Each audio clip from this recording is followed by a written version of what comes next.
Lady Colin Campbell, I have to say, I am just totally cracking up and finding it hilarious. The more I'm being told from my sources at Netflix about how furious. All right, let's dig into this, because what we have here is one of the juiciest, most laid royal media Netflix Beckham soap operas yet. And trust me, it is everything. Meghan's fury, Victoria Beckham's comeback, royal PR chess games, and the media trying to stir up fight between Charles, William, and Harry. So let's start with Meghan Markle's big Netflix disaster. According to Lady Colin Campbell, Lady C, always ready with a royal tea, Meghan is incandescent with rage. Incandescent was the word that was actually used, Lady C. Meghan Markle is, over the fact that Netflix have effectively decided to put her on the scrap heap, realizing that With Love Meghan is a complete disaster, and at the same time go all in on Victoria Beckham, her arch rival, Lady C, who is now going to be hosting this blockbuster. There was the announcement, launching on the 9th of October. And of course, Lady C, this is getting all of the treatment and the coverage and the marketing and the commercial push that Netflix didn't even bother with the most recent Meghan series. She, of course, believes this is some type of, entertainment conspiracy to destroy her. But isn't the reality, Lady C, that Netflix have just realized that people are much more interested in Victoria Beckham, and she has much more hope of becoming a big star for them, who's actually going to deliver subscriptions, than Meghan ever will? If you're enjoying what we're doing here on Outspoken, please consider joining our thriving community over on Substack, www.outspoken.live. You can sign up completely for free, but Substack is so important to me. It is a free speech platform. It protects me from big tech cancellation. Plus, you get to communicate directly with me. Head on over www.outspoken.live, enter your email address, and sign up today. Oh, absolutely. I mean, it's as obvious as the nose on your own eye face. The Beckhams are actually genuine stars. I think that Victoria's dress line, her dress house, is a massive money guzzler that isn't really a success. But they can afford to keep that vanity project going, and they have been doing so. And it gives her, a sort of raison d'etre that's aside from being Mrs. David Beckham, and keeps her relevant in terms of the fashion industry. And as long as they can keep that going, she has valid professional qualifications, as does he. And of course, the fact that he is now pretty close to the king and representing the king's trust in various ways. And they are received at the palace in a way that Harry and Meghan aren't. And I mean, it's actually... It's funny as well. It is. The whole thing is hilarious. It was actually, look, it was a masterstroke. It was a PR masterstroke. And Lady C, we know that these games are played behind the scenes at the palaces between the households. We always have. But in this case, Lady C, William and his court at Kensington Palace and Charles and his court at Buckingham Palace were completely aligned on the fact that, okay, Harry and Meghan have gone. We need a younger couple who are well respected, but also household names and well loved. And they mutually realized the obvious answer was David and Victoria Beckham, who get on very well with both Camilla and Catherine, have done for some years. And of course, what is so galling for Prince Harry about this is that they also used to get on well with Harry and Meghan, until Victoria Beckham made these totally outlandish claims that Meghan Markle was leaking stories about her to the tabloid press. Now, I mean, Lady C, I was executive editor. You've got it the wrong way around, Dan. You've got it the wrong way around. Oh, what did I say? You said Victoria. It was Meghan who said Victoria was leaking. Yes, sorry. Yes, exactly. Meghan said that Victoria was leaking the stories. And it's like, are you insane? Like, Meghan It's the biggest leak on the planet, as we know, but she was trying to say that Victoria was leaking negative stories about her.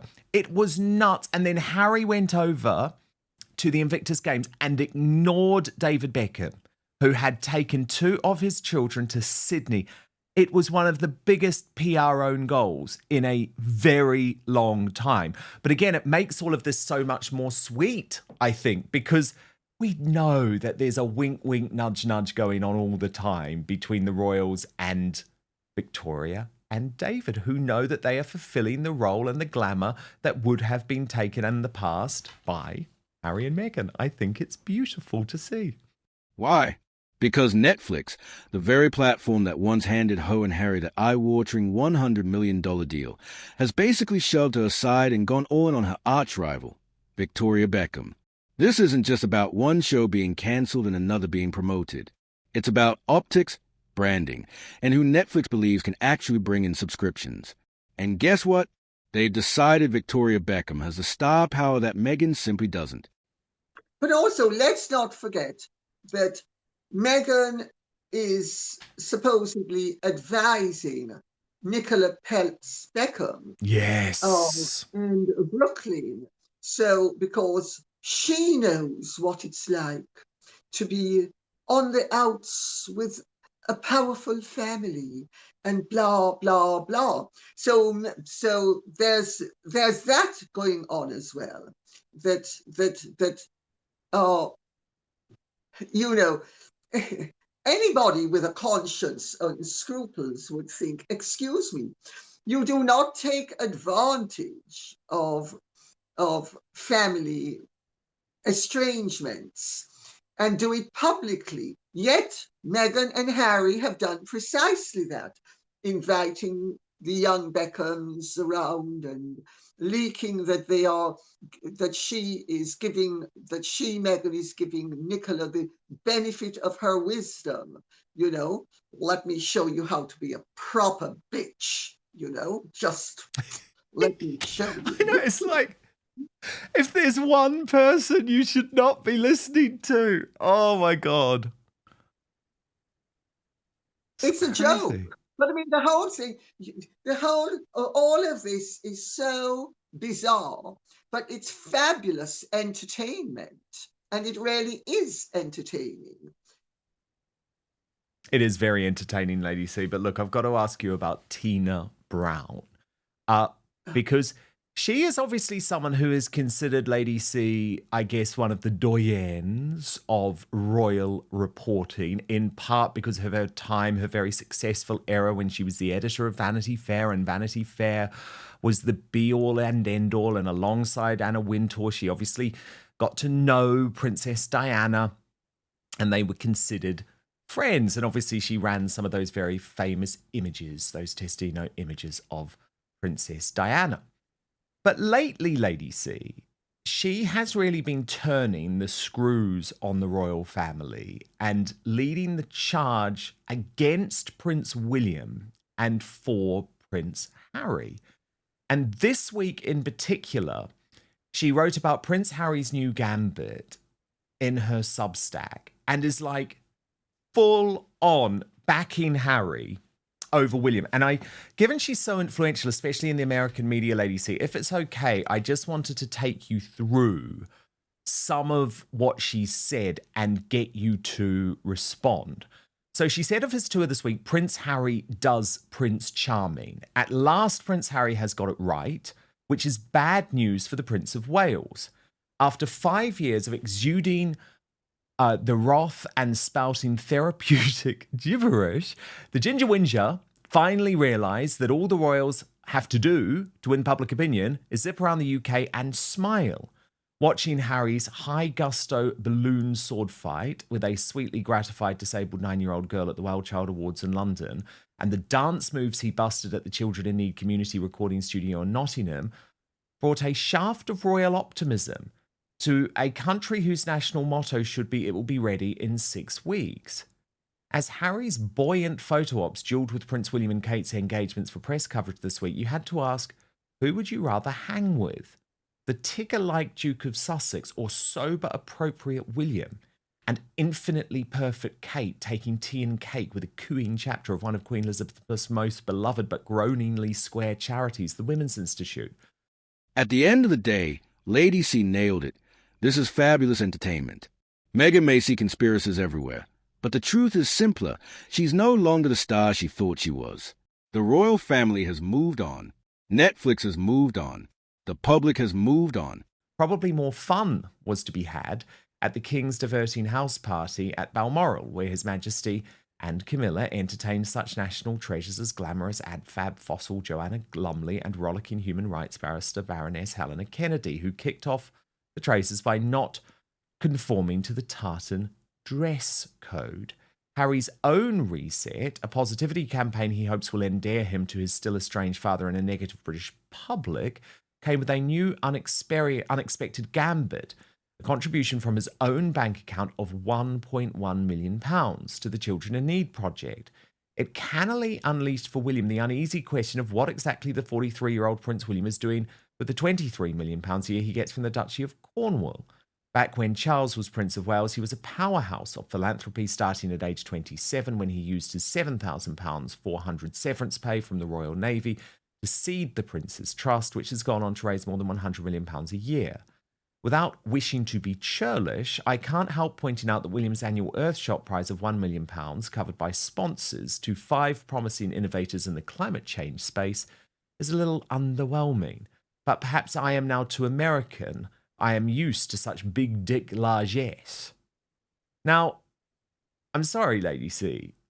I actually take real issue with this, but I think the thing I take most issue with, but I'll let you respond, but is this idea that we all want to be hanging out with the man-child that is Prince Harry. You know, I would argue this is a 40-something who still thinks he's a teenager. He hasn't developed. He hasn't matured. And there was nothing fun about that sword fight, Lady C. He literally was doing it. Did you see it? Meghan posted the video. He was doing it for a few seconds. He heard the camera flashes. The moment they stopped, he walked off. He didn't give a damn about the young girl. He wanted to give the image to the media.